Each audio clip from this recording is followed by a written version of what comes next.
Welcome to Take Charge with Dr. Chichi, where nurses take control, break barriers, and build a future of financial freedom and career success. Whether you're burned out, ready to level up, or looking for the blueprint to thrive, you're in the right place. It's time to lead, grow, and win because your future starts now.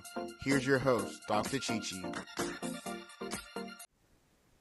Welcome back to Take Charge with Dr. Chichi, the show where nurses and healthcare professionals reclaim their peace, power, and financial future. Whether you're feeling stuck, overwhelmed, or ready to take bold steps forward, this space is for you. Let's grow, lead, and thrive together. Like, share, and subscribe to Take Charge with Dr. Chichi so you will be notified when future episodes are released. While I was doing a little research, Ingham in 2024 in her article presented that according to a 2022 survey by the American College Heart Association, ACHA, approximately 60% of healthcare students reported experiencing high levels of stress, with 45% indicating symptoms of burnout. So 4 out of 5 college students report experiencing burnout during their undergraduate experience. Another report by Handshake suggested that 60% of all college students present with some level of academic burnout. This report shows that. So no one is immune to burnout. When I started this show, I have some young people around me, and I told them I was doing a show on burnout awareness on nurses and healthcare professionals, and they asked me, we're healthcare students in undergrad healthcare students, we do experience burnout too. And they said they would like to have the opportunity of speaking about burnout with students, undergrad students in the healthcare field. So I have the honor of being introduced to one of my niece's friends. And she said, I want to come to the show so I can talk about my own burnout. So the theme for this show today is going to be Fate, Burnout, and Rising Boldly, a young leader's journey. So on today's show, I have Esther Usen. She is an undergraduate student in public health and business administration at a Canadian university. She is interested in helping people through social impact, policymaking, and business. The goal for this episode will be for Esther to share her burnout experience and how she overcame it. We're going to explore her perspective as a student leader and advocate, and also inspire young professionals to take charge of their well-being and purpose. I have the honor of introducing Esther Usen to the show. Can we give Esther a hand of applause? Thank you so much for coming, Esther. Thank you so much for having me. It's an honor. Wow, that's amazing. That's amazing. Thank you so much for coming to the show. Thank you. All right. So, Esther, can you briefly introduce yourself and your current academic and career goals? Okay, my name is Esther. I am 19. Wow. I'm 19 years old. I study public health and business administration. And fun fact about me, I love reading books. Wow, that's good. Yes, so my current academic and career goal. So I have multiple academic and career goals, but one thing I'm focusing now is working towards going on a foreign exchange abroad program sometime next year by the grace of God. Yeah. And for my career, I'm trying to figure out a suitable career path that ties my health science and business education nicely. And I'm also considering taking co-op. Wow. So yes. That's good. That's a good one. Yeah. So what signs or moments first made you realize you were experiencing burnout? I think one moment I have that's really coming to my head was is sometime last year, where Mm. it was very difficult for me to get out of bed in the mornings. Wow. I would literally go to war with myself before I could leave my bed in the mornings. That is what made me realize that my body was weak and I was stressed. So Hmm. that was sometime last year, like almost a year ago, that I was having this experience. Wow. So was there any specific situation or pattern that contributed to this burnout or to your burnout? Yes, yes. I was very stressed from school and the Wow. workload that came with it. Before I switched to public health and business general management, I was in computer science. Oh. Yeah, the classes were not for me at all, and I was struggling to catch up with the classes and struggling to keep up with the course load, and Mm. it was just so difficult. And especially with moving as an immigrant, as an international student, like getting used to the new environment, coupled with the difficult decision of should I stay in computer science? Is it for me? Is it not for me? Like everything was just so overwhelming. The fact that I'm alone in a new country, trying Mhm. to walk my way through school and navigate life, everything coupled together was quite a difficult one. So what actually made you switch to public health? It's, it was a whole season in my life. I just had to sit down and talk to myself. And I was like, yeah, I have to do something that I'm interested in. Because, like, I was feeling very sad. My heart was very heavy. And I spoke to my friend, and she was like, okay, let us take a step back. What are Mm. you interested in? Like, because if I actually think about it, the only reason I was a computer science was because of the whole hype around it. Then people are like, IT, right? oh, there's money. That's not so like that's why I was in it. But like when my friend was like, what are you interested in? Like what do you like? What do you see yourself doing? I was like, oh, I'm really interested in like policy. And she was like that public health is really good, blah blah blah. We were Mhm. talking and it was a very nice experience. I wanted to do public health and economics because they both Line tie in line nicely to policy. together. But if I had done economics, I would have to spend like extra years in school because I already wasted my time doing computer science. Uh-huh. So I will have to like add extra years to my schooling, and I don't want that because I also plan on taking co-op. So I don't want Wow. to really extend my time that much in uni. That's very smart of you, though. I mean, the good thing is that you're in a field that you really like. Yeah. So, how did burnout affect your studies, mental health, or daily life? Oh, I lost motivation in my studies. Like I used to be someone that was very ambitious, very driven when it came to like my academics and all. But I was very depressed. I was very stressed. Just became very discouraged to study. I remember one time I was having a call with my uncle and I was just talking about how I just can't pick up my books because I just feel very discouraged. And this really affected my grades and which in Mm. turn made me even more stressed. It just felt like an endless cycle. Wow. You know, Esther, you're really, really talking to a young person in school that is going through maybe it's going through what you've gone through before you decided to make a change, right? So Yes. if I may ask you, what made you decide to speak up or seek help? So I've been blessed with amazing people around me, my family, my friends. So I would always talk to my family and close friends about my struggles. So speaking to my loved ones and receiving support really helped me working my way through my stress. And like they will always support me in making the right decision and lead me in the right path. That's something I'm grateful for. That's good. So did any financial obligations or will you say commitments cause you to stay in an unhealthy situation? No, When we go through burnout, sometimes it might be okay. We've already paid school fees. In your own situation, oh, I already paid for all the courses for computer science. I just don't want to make. I don't want to make. I don't want to lose that money. So you get stuck in it. Was that? no.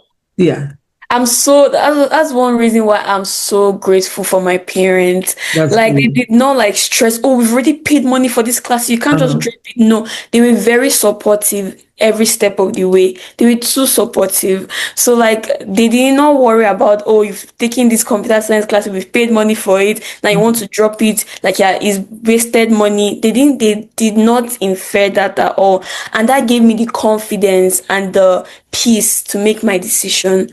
So, yes. That's good. That's very good. It's good to have very supportive family too. If you have good family support, it takes you a long way. Yes, it Yes, does. good, good. So how did you begin to recover? And what practical steps what helped you most to recover from the burnout episode that you had? Okay. And you already kind of mentioned it though. You said friends, you said family, but is there any other thing that really made you recover from it? Yeah. So what really helped me was taking a step back and actually being honest with myself. I realized that I had something called suffering mentality. Please, can you explain that for people that don't know? I think it's a I think it's a Nigerian thing. The idea that So you you're have from to, Nigeria? yes, Yeah, you I stay in Canada. Okay, good, good. yes.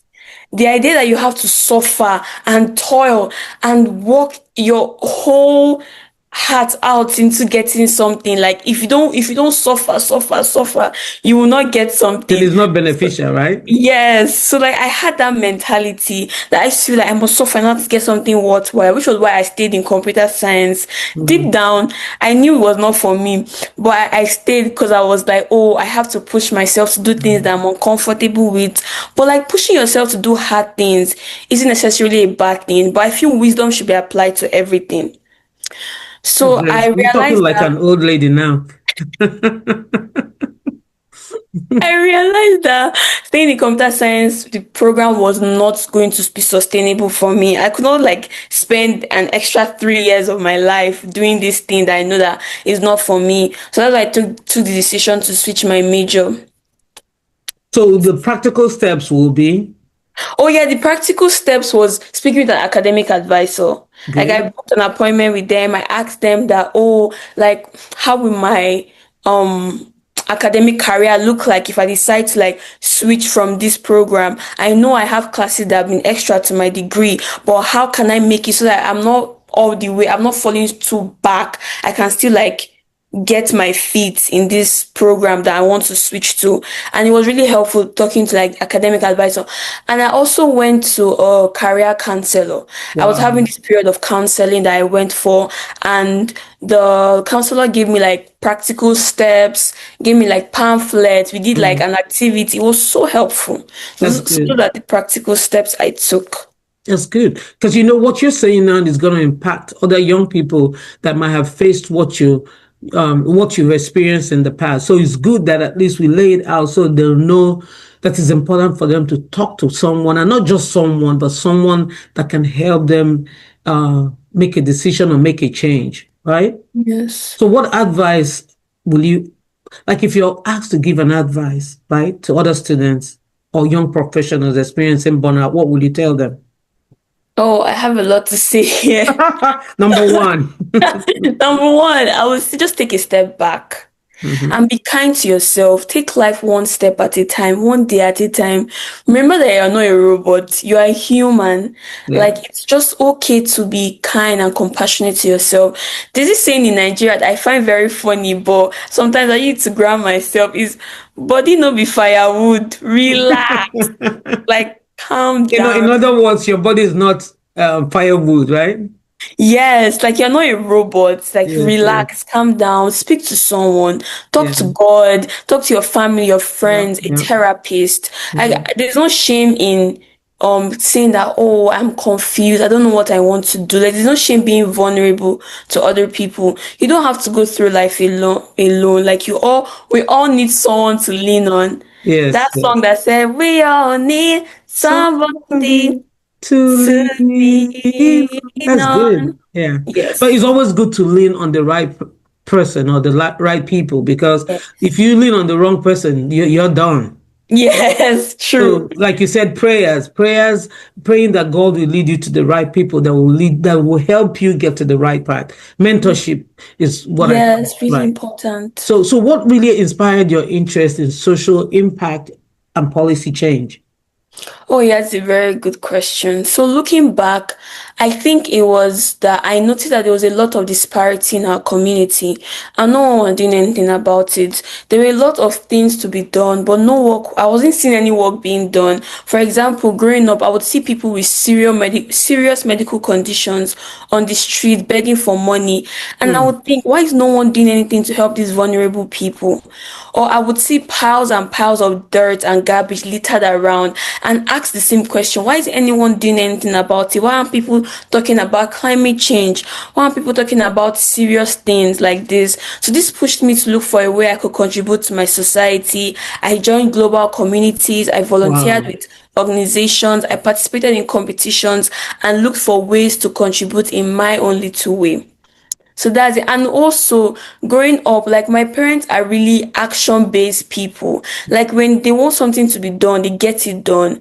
Like my parents would be like, oh, this thing's not looking good in our neighborhood. Let's fix it. And they will Mm. always call like meetings, like what can we do to make sure that everybody's comfortable. So having that like seeing that side of my parents growing up was really helpful to me in like my social impact and policy change. Wow. Wow. So in other words, you had good role models. Yes, I had Yes. good role models. I That's very have good. good role You models. still have. You still Yes. have good role models. That's amazing. When you're speaking up about burnout, for me, it's like being in the health profession. A lot of people, I experienced burnout episodes, several episodes of burnout, but nobody is really talking about it like that. And sometimes when you're going through it, you don't really know, you know. Mm-hmm. So, I'm like, you know what? We need to. I've helped other people, like friends that I work with or co-workers, but at some point, I'm like, you know what? I need something bigger to talk about this, to create awareness about burnout. And I'm glad you're able to come to the show to talk about it too, from a different perspective, which is from college students, undergraduate students in college, in the healthcare profession experiencing burnout. So that helps people to know that no one is immune to burnout. So I'm glad you're here. So if I want to ask you this one more question, what does taking charge mean to you? For me, taking charge means not running away or shying away from my problems or emotions. That's a And big one. like I'm facing it head on and working my way through whatever might be causing me Mhm. stress or sadness. Yeah. There's something I always tell myself, right? Sometimes, when you're going through stress, you kind of get numb. That's Mm, what most people do, right? But one thing I've learned to tell myself is that problems or issues are not brick walls, right? Sometimes you get scared when it comes, but when you go back, I like to pray, and then you go pray about it and relax about it. By the time you do this, you find out that what you thought was a brick wall was just a paper yes. wall. So what am I trying to say? I use that example to say that sometimes things that you think are really, really big or big mountain that you cannot handle, just relaxing and praying takes care of that. Right? Wow. Mm-hmm. That was good. Yes. So what favorite relief activity do you like to do? Your favorite Um, relief I activity? have so many favorite, and if I just say one, to be as if That's okay. um Just tell me. Just because it might benefit someone else out there. oh yeah, Yeah. for me it will be praying, talking to God That's about my good. problems and hanging out and talking to my loved ones, my parents, my sister, my friends, my cousins. That really helps me. Reading a good book or watching a nice show or movie or sleeping. That's good. It helps. Sleeping is really Yes. good. What kind Yes. of book do you like to read? Oh, I like reading fiction. Fiction. Ooh. Yeah. A I lot of mean, a lot of young people I know say they like to read fiction. yes, I like reading like Nigerian fiction. Oh wow. I'm a cultural girl. So Oh, I like there's a reading. book we used to read when we were growing up, Meals and Bone. I don't know if they still have those books. Oh, yes, but I don't read those type of books. No, no, no. But I'm telling you, growing up when I was in high school, then it was a popular book then. Yes, I have. Different series, you want to read Hmm. all of it, right? Yeah. Yes. But it's Yeah. good to read Christian books because that's you personally I like to read books that motivate me, books that I don't know. I'm not the fiction kind of person. Yeah. Yeah, my mom is that way too. Like, she got me so much non-fiction books. I mean, I read them, but I'll prefer to read fiction than non-fiction. Yeah, that's good. That's good. All right. So a quote or affirmation that keeps you going. Um, I mean, I have multiple quotes, but I think one would be, yeah, your future is not shaped by grand gestures, but the quiet choices you make every day. Oh my Like, this goodness. just helps me to highlight the importance of taking life one day and one step at a time. That in That's order to good. achieve my goals, I don't have to have it all figured out at one go. That what matters is putting little consistent effort. That's good. And I Consistency. learned this from a non-fiction book called Atomic Habits. That's good though. That's good. Maybe if you apply that to real life, then it won't be fiction anymore. All right. Do you have another? Do you have another? Oh no, it was a non-fiction book, Atomic Habits. Uh-huh. I thought you Yes. said fiction. It's a No, non-fiction because that non-fiction. looks like a real life stuff. Yes, it's a That's non-fiction. good. That's good. So coffee, tea, or smoothie? Tea, What kind of tea do you like? matcha to be very precise. Oh my I'm a goodness. very big matcha girly. I don't understand, the hate is very forced. The matcha hate is forced. Everybody's saying, oh, it tastes like grass and milk. No, Do you add matcha honey to is it or good. just hot water? I usually order it.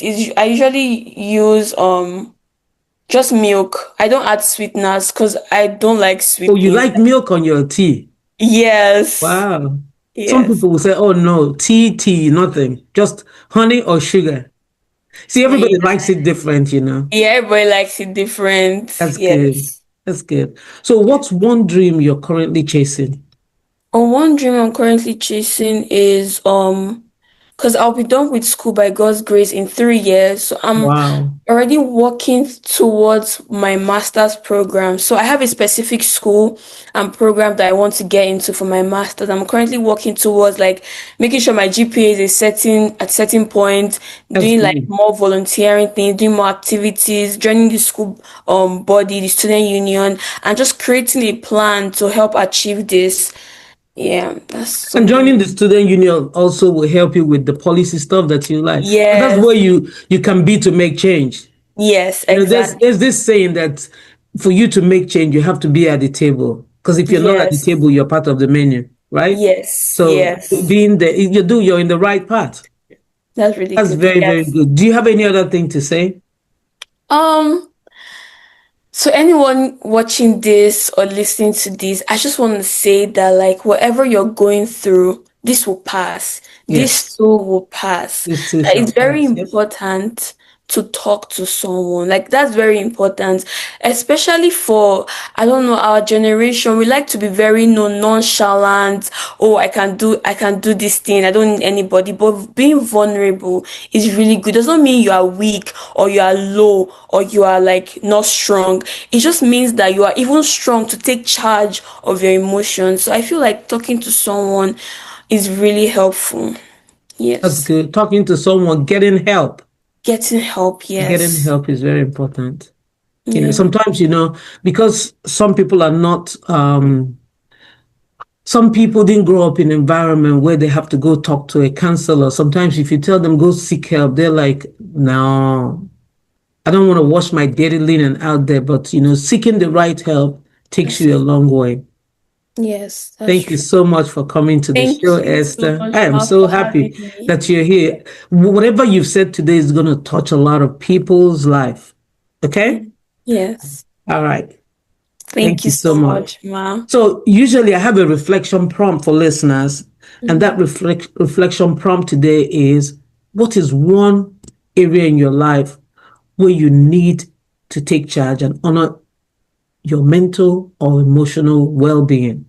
And what boundaries can you set this week to protect your mental health, your emotional and spiritual health?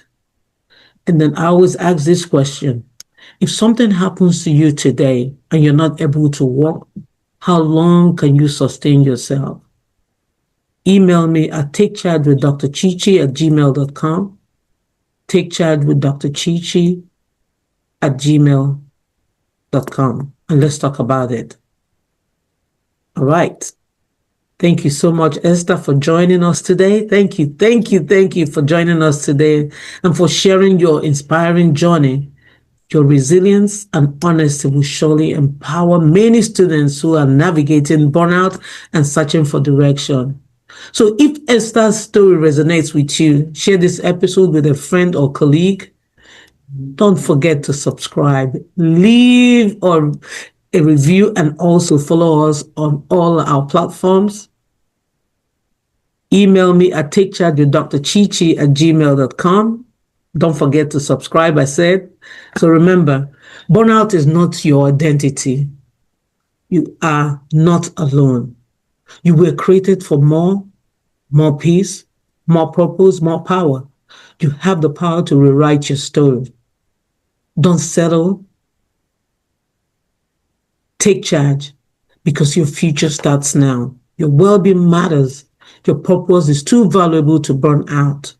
Until next time, take charge. Take charge, everyone. Like I said, if this episode inspires you, don't forget to subscribe, leave a review, and share with your friend. Thank you so much, and bye for now. Take Charge with Dr. Chichi is a brand of Sparkling Star Development Strategies LLC. The information provided is for educational purposes only and does not constitute financial, legal, or medical advice. Financial services are offered independently by Dr. Chichi in accordance with applicable licensing and regulatory standards. Thank you for watching.